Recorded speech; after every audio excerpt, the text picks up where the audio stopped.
In this video, I'll be covering question 2, part D from the 2018 AP Calculus AB free response calculator required portion of the test. I cover parts A, B, C, and D all in their own individual videos, so if you want to see solutions to those other three pieces, feel free to check out my other videos. Alright, so on D, we are now being given this second particle here, and it is being given to us that we have this position for that on this given x interval right here.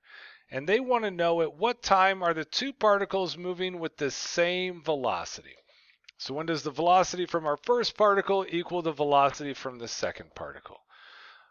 This problem is really kind of dealing with this physics relationship that we always run into here that we just got to know like the back of our hands. So if I have an original function that is a position function, then the first derivative of position is equal to velocity. So lucky for us, the first particle that we had the velocity function given to us. So we know what the velocity for that first function is. For the second one, though, we have a position function. Well, from that position function, if we take the derivative of that, we will now have the velocity function for that particle. So to find our velocity function, the first thing we'll do on this problem is we're just going to take and we're going to find the derivative of that. This is just going to be doing the power rule here. So x prime sub 2 of t. We would bring the power down, so I bring the 2 down and then subtract 1 from the power. That gets me t to the first. Then on the second one, I've got an unwritten 1. I bring that down, 1, and then this would technically be times t to the 0, but anything to the 0 power is just 1. So this is our velocity equation for the second particle.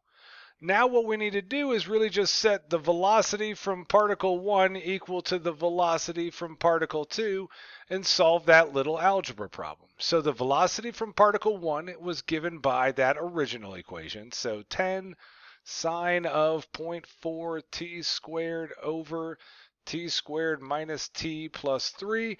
And I want to know when does that equal my velocity for the second particle, which is 2t minus 1. Lucky for us, this is a calculator required section, so we can actually find the answer to this problem real quick and easy off the calculator. This is what I just call a something equals something. Whenever you got two equations set equal to each other and you want to find where they're equal, you're going to go ahead and just graph the two of them. So I'm going to put that first equation into y1. I'm going to take the second equation and put that into y2. Then from there, we'll go ahead and graph these two equations.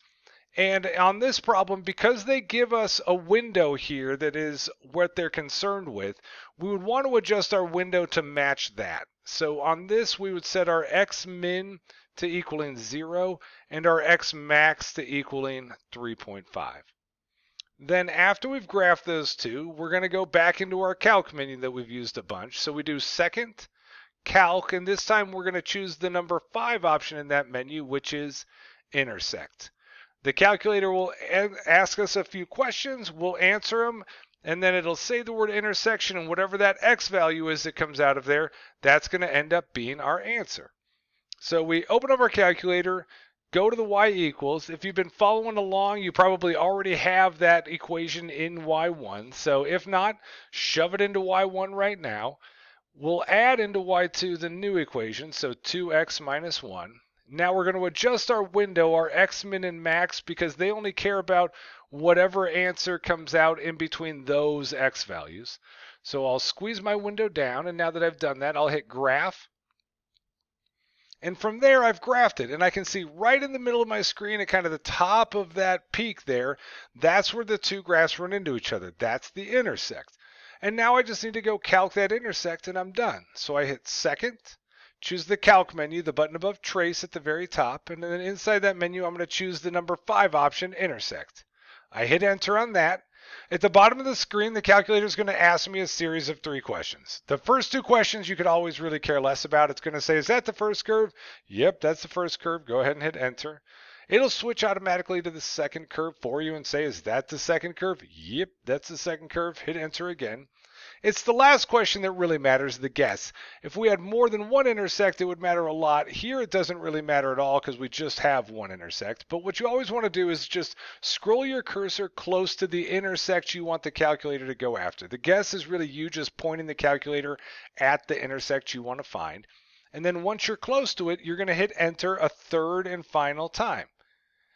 When you do that, it will say the word intersection at the bottom of the screen there, so you will know that you've done everything properly.